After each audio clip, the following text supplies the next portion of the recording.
Ya, sejak sebelum Paus datang, saya berapa kali bicara di TV dan juga media. Pertama begini, sebagai warga negara dan sebagai seorang Muslim, saya merasa terhormat bahwa kita dikunjungi oleh Paus yang usianya sekarang 87 tahun. Ya.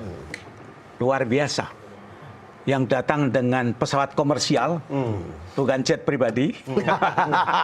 Ada sesuatu maksud apa? Meski bisa ya. Kaya sekali Vatikan itu. Iya. Kemudian juga pakai kendaraan yang sederhana. Kijang Innova. Kijang Innova. Xenix yang banyak Jadi dipakai bagi orang. saya betul-betul representasi menunjukkan karakter Paus yang begitu sederhana, sudah lanjut usia, tapi mau datang ke sini. Maka sekali lagi saya sebagai warga negara dan umat beragama sangat tersentuh, terhormat dan pantas menghargai, memberikan satu welcoming yang hangat. Dan ini juga saya rasakan, saya lihat sendiri bagaimana tokoh-tokoh agama, lintas agama tadi datang di Masjid Istiqlal yang semua itu menambahkan aura kegembiraan, ceria gitu. Iya. Mungkin juga ibarat tadinya itu ibarat cuaca itu kering atau panas karena politik. Jadi situasi kebatinan politik itu terbawa ke situ maksudnya. Enggak, ada hujan turun. Seperti oase ya. Oase, jadi menyejukkan. Iya. Jadi sejuk suasananya itu damai. Kita tidak ngomong soal koalisi, pilkada, pemilu. Itu seakan-akan lupa. Prof Komar ada nakal yang beginian. Suasana itu sebagaimana moto ya Paus ya. Persaudaraan, kedamaian, cinta. Dan itu muncul dari aura Paus yang otentik, bukan dibuat-buat. Ya, original ya. Tapi kan Prof, dalam jarak dekat dengan Paus, kita yang nonton di televisi aja jarak jauh gitu kan, merasakan aura itu. Tapi first impression Prof, ketika menatap sosok seorang Paus Fransiskus itu apa? Ya pertama sebagai seorang yang tua, masih mau datang ke sini, itu kan ada satu panggilan, dorongan batin yang kuat sekali. Kalau tidak, mengapa datang ke sini? Ya. Dan yang kedua, dalam konteks Eropa Amerika, Indonesia itu kan Muslim country. Ya. The largest Muslim country. Sebuah negara mayoritas penduduk Muslim dan itu didatangi. Ini apa maknanya? Ya. Maknanya satu, memberikan penghargaan kepada Indonesia. Tapi sekaligus bagi saya, Indonesia itu menjadi sebuah model. Sebuah masyarakat yang religius, yang damai, walaupun ribut itu kan hiruk pikuk aja di media sosial. Tapi kalau kita ke masyarakat, hubungan antara agama itu baik sekali. Dan Paus ke sini, ini ibarat panggung, ini jadi amplifier Paus itu. Untuk menyuarakan pada dunia, hey, lihat Indonesia. Kita perlu belajar pada Indonesia. Dan saya yakin, misa yang dihadiri umat Katolik di Jakarta, bahkan datang di berbagai penjuru tanah air, itu pasti sangat mengesankan bagi Paus, bagi wartawan asing, bahwa Indonesia itu memang religius. Yang ketika suasana batin di Eropa, di Amerika semakin sekuler, Indonesia itu religius. Ya. Kalau kita lihat kedatangan Paus ini ya, Don, ini sebetulnya dia memperlihatkan bahwa kesederhanaan itu adalah juga kemewahan. Ya. Jadi itu ada paradoks. Orang memperlihatkan sebuah kemewahan dari kesederhanaan. Dia sengaja menunjukkan itu? Bukan, memang sudah original. Ya, dan aslinya memang begitu kan? Beliau itu adalah Pope yang datang dari daerah kumuh, miskin, kemudian pernah ada di bawah pemerintahan otoriter, totaliter yang kemudian membuat banyak orang banyak terbunuh, lalu kemudian dia yang menolong. Lalu kemudian juga yang paling menarik itu adalah seperti kata Prof Komar barusan, Indonesia itu jadi contoh laboratorium tentang kebinekaan. Makanya beberapa kali kan pidato di istana, lalu kemudian di Masjid Istiqlal, kebanggaan pada semboyan kita, Bhinneka Tunggal Ika, pluribus in unum. Kalau bilang Bhinneka Tunggal Ika, berbeda tapi satu. Jadi hal-hal seperti itu untuk orang di Eropa atau untuk orang Katolik seperti dia, itu dilihat sebagai sesuatu yang luar biasa Indonesia ini. Ya, coba Sabang Merauke begitu luas. Sabang Merauke itu jaraknya satu negara. Padahal bukan negara kontinental, Betul. bukan daratan. Iya.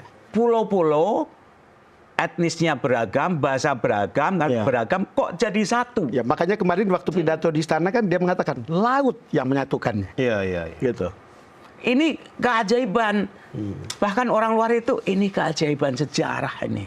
Kita kadang nggak merasakan ya. Kita Tapi yang bagi hidup orang di asing, negeri ajaib kok malah tidak merasakan. nah, setelah kita keluar atau orang luar baru bisa melihat luar biasa Indonesia. Jadi Prof, kita harus butuh Paus datang ke sini untuk bisa melihat itu. Dari kacamata Paus malah baru kita bisa melihat. Kita perlu jelaskan ya. Pertanyaannya kan gini, begitu plural, apa yang menyatukan? Iya, itu pertanyaan yang menarik dan perlu Yang jawaban, Prof. selalu. Yang menyatukan kita bukan kesamaan daratan, Ya. bukan. Di Eropa satu daratan banyak negara. Betul. Di Arab banyak daratan, di Afrika satu daratan banyak negara. Betul. Kita bukan kesamaan daratan, bukan kesamaan agama, Ya. banyak agama jadi satu. Ya. Bukan kesamaan etnis. Ya. Betul. Kalau yang tonjol etnis, Bahasa ya bahasa juga. Jawa dong mestinya. Iya, iya, mayoritas iya, kan. iya, iya. Tapi bahasa Melayu. Tapi ada dua. Memori kolektif masa lalu, kita itu hidup tersiksa di bawah penjajah. Sehingga terdorong untuk ayo kita hidup merdeka, sejahtera dengan harga diri, punya rumah bangsa yang satu namanya bangsa Indonesia, Rumah negara bangsa. Indonesia. Dan ini satu agenda amanat cita-cita dari pahlawan pendiri bangsa ini. Ayo kita jaga, kita bangun, kita dirikan rumah bangsa, rumah negara untuk melindungi, memajukan, mensejahterakan rakyat. Makanya dalam pidato kemarin, keberagaman itu dipuji sebagai mosaik yang artistik. Itu kemarin di istana kira-kira begitu salah satu terjemahannya. Itu mosaik yang sangat indah dan mosaik yang artistik. Iya. Itulah Indonesia. Untuk saya sebagai warga negara Indonesia, so proud to be Indonesian ketika mendengar hal-hal seperti ini. Cuma kadang Bang ya, Hah? yang namanya mozaik atau kekayaan, keindahan, itu di satu sisi itu berkat.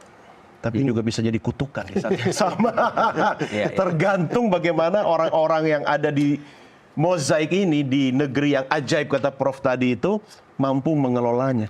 Makanya ketika Paus datang, ini mestinya menyentuh kita semua. Bukan menyentuh Bang, tertampar saya. Oh gitu. Saya kadang begini, masih sibuk dengan simbol-simbol, Prof. Saya kalau turun di lobi hotel, kalau naik Grab, tidak dibukain pintu. Kalau naik mobil jenis tertentu, baru dilayani dengan baik. Itu tidak ada dalam sosok Paus Fransiskus, ya kan? Pesannya apa sih, Prof? Sebenarnya datang jauh-jauh ribuan kilometer ke Nusantara hanya untuk, nggak mungkin saya bicara kesederhanaan. Ya. Gitu. Ya, satu bahwa pemimpin yang sederhana itu bukan mitos, nyatanya ada. Ya. Kedua, masa lalu kita dulu juga banyak loh figur-figur yang Ya. seperti Paus itu. Ya. Jadi kalau toh sekarang, Masa lalu ini berapa tahun ukurannya? ya pendiri bangsa, Oh, pejuang-pejuang saya awal pikir 10 Republik. tahun, 15 tahun. Kedekatan ya. Sederhana. Para pendiri Republik ini kan orangnya Iya, sederhana iya. sekali. Artinya, kalau toh sekarang terjadi seperti itu, dia tidak paham sejarah, tidak memahami amanat kemerdekaan, atau sebuah deviasi, atau memang apa ya? Ternyata politisi kita sekarang ini jangan-jangan sebagian ya kualitasnya kaleng-kaleng dibanding generasi awal. Prof, ya saya ingin meneruskan sebetulnya pertanyaan itu ketika Prof mengamati jangan-jangan politisi kita itu banyak yang kaleng-kaleng. Kaleng gongguan katanya. Tadi dibilang awalnya adalah bahwa pemimpin sederhana itu bukan mitos. Lalu kemudian lessons learned adalah ya kita berkaca pada diri kita sendiri gitu. Memang Prof melihat faktanya, entah pemimpin politik, entah pemimpin negara, entah pemimpin daerah, memang seperti apa gitu. Ya, ada satu loncatan tahapan yang perlu kita sadari ya. Dulu kita itu hidup pada tahapan society. Sebelum ada negara, yang ada kan raja-raja kecil, sultan-sultan society, ya itu. Begitu lahir negara, perlu diingat satu, negara itu anak kandung masyarakat. Jangan sampai jadi melin kundang. Kedua, negara itu punya legalitas menguasai seluruh aset. Berhak membentuk undang-undang, lembaga, sekian banyak BPK, KPK, polisi, tentara gitu. Tapi yang menjadi masalah apa? ketika negara berhak mengumpulkan aset ini dan negara bentuk pemerintah. Pemerintah itu satu, perpanjangan tangan rakyat dan pelaksana negara. Maka kemudian ada demokrasi, ada pemilihan. Pemilihan ini kan sesungguhnya mempertemukan mandat negara dan aspirasi rakyat.